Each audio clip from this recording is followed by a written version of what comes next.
Welcome to Studio A, Coach Grove.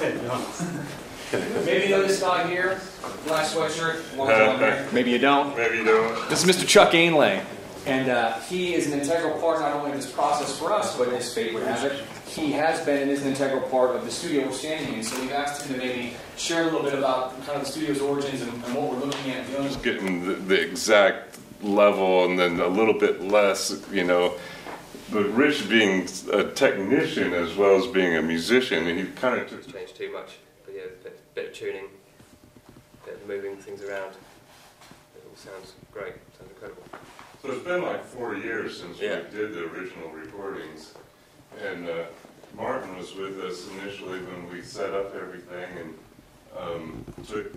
and I'm going to kind of just randomly switch between the machine and the live drums. I'm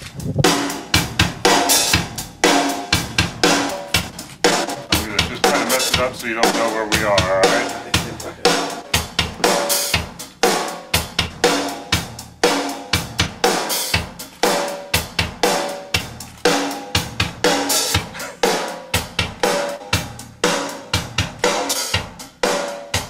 The pitch is a little different in the snare drums. But it's, you know, I mean, it's just dropped overnight at all. I mean, we had it where you couldn't even tell the difference last night. Isn't that amazing? I mean, that's...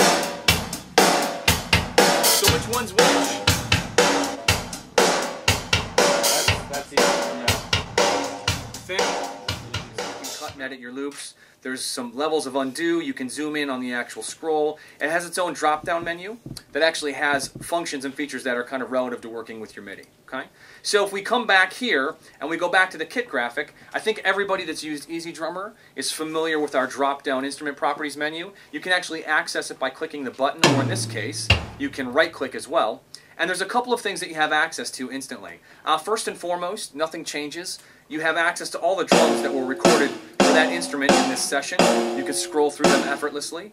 But now you can actually change the volume of the individual drum in the instrument properties window right there. You can command-click to get back to zero. To most of you who've seen EZdrummer, you have a new updated version of the EZdrummer mixer. You can see, obviously, depending on what kit you have loaded, the channel strips will correspond accordingly to the way it was tracked and mixed for EZdrummer. Make sense? Everyone's with me so far?